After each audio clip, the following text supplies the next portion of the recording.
As y'all can tell from the title, today I'm going to be talking about what's probably my game of the year, and a game I've really been enjoying for the past few months, which is Fire Emblem Three Houses. I really love this game, and I love that there's so much positive reception for the game on various Fire Emblem communities that I'm a part of, on Discord, on Reddit, even on Facebook. But the thing is, while I think the majority of people in the community are willing to recognize Three Houses' quality when it comes to its narrative and its characters, having one of the strongest casts arguably in the entire series, I don't hear as much praise, not even close, for the level design in this game. Sure, plenty of people like the core gameplay of the game, but when it comes to the actual level design, most of the reception that I hear is either lukewarm or even below average, which I just can't bring myself to agree with. Sure, the game has some stinkers like Chapter 13 or Chapter 5. Another example is, I guess, Bernadetta and Petra's Paralog.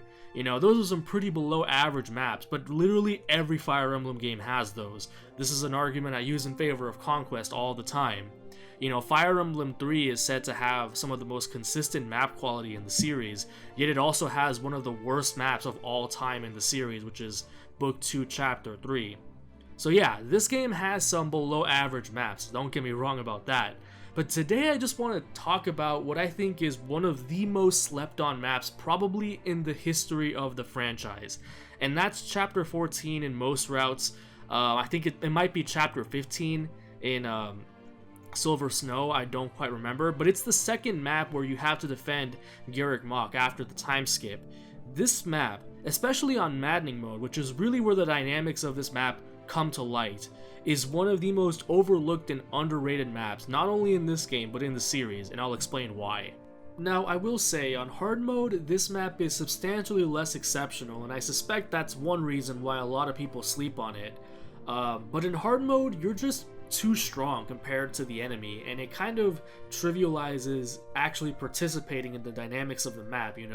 The whole idea, the whole premise of having the two lanes of defense, where on one lane, the left lane, you're holding off most of the enemies with most of your team, and then on the right side you kind of have like a smaller specialized team escorting the NPC Swordmaster to the fire trap. All of that kind of gets thrown out the window because you don't really need to do all that shit. You just charge in, guns blazing, and you'll probably do just fine because of just how strong you are compared to the enemy units.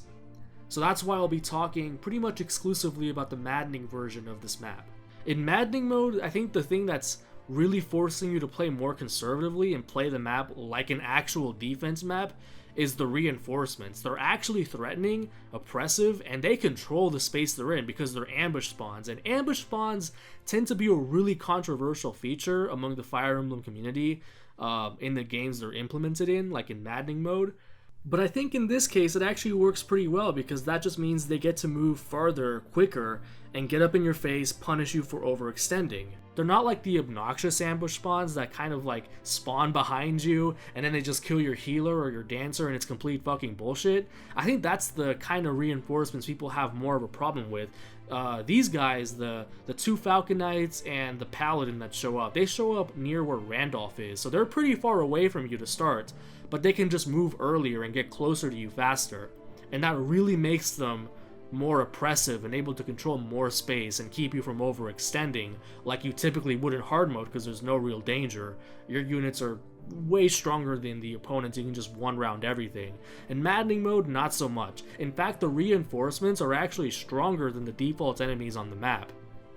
At this point in the game, you're still fighting Pegasus Knights, unpromoted enemies, and the reinforcements show up as Falcon Knights, so they're substantially stronger, and they probably one round a lot of your team, and you really got to take them on player phase, so they force you to play this map defensively. And the thing is, they're infinite too until you set the fire trap. And that's another thing, like on paper it's the two worst kind of game design reinforcements that the Fire Emblem community could imagine. They're infinite ambush spawn reinforcements that yet they actually help this map function because it incentivizes you to play the other lane on the right side where theoretically there's not a lot going on, but you really want to stop those reinforcements to get going and advance the map.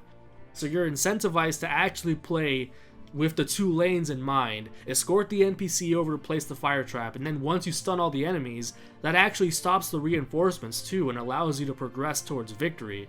So I think that's a really good way to make the map dynamic and exciting. It's a good way to implement like a defense map, which is another like controversial thing that Fire Emblem sometimes does. Some people like defense maps, a lot of people, especially veterans, hate them. This is a defense map done right. So once you set the fire trap, you succeed in halting the reinforcements. All of the other enemies are stunned because they're actually still there because you weren't extending that much. You do your thing on player phase, wipe a lot of them out. Randolph has his dialogue with his frustration, and he starts charging you for the last act, and it becomes kill boss. The objective of the map actually changes, which is a really neat and unique thing for this game, considering what kind of goes on in other maps later on, is that this map avoids being cheese. It avoids the turn 1 degenerate warp stride strats by not starting as kill boss. It actually starts as a route map on turn 1. So you can't just, have Lysithea warp Byleth over there, bonk Randolph, and then map's over. It doesn't work like that. You gotta actually play the fucking map, which I really appreciate. I don't know, I guess this was an unintended consequence of them having a dynamic map, because it doesn't really translate over into other endgame maps later on. But I really appreciate it for this one. I feel like a lot of people really overlook this map simply because the map layout is very similar to Chapter 12, and this game has kind of gotten a bad rap for reusing maps a lot. But the thing is, I didn't even notice that part of this map, or that this map was actually like part of Chapter 12's map as well, until the second time I played the game. I was like, oh, now I kind of see it, like this part is like half of Chapter 12, yeah. And I feel like that's the reason some people overlook it, but the thing is, with 3 houses reusing maps, a lot of the time, not all the time, but a lot of the times, the maps change so dramatically in how they play and feel that it may as well be a completely different level, and I think that's the case in this map. So I don't really see that as a valid criticism of this map in particular. Maybe others where it gets reused and it doesn't really play all that differently, sure. But in this one, the addition of obstacles, the whole monastery looking dilapidated, which really just adds to, it reinforces the narrative by even having this map here and showing the monastery all destroyed.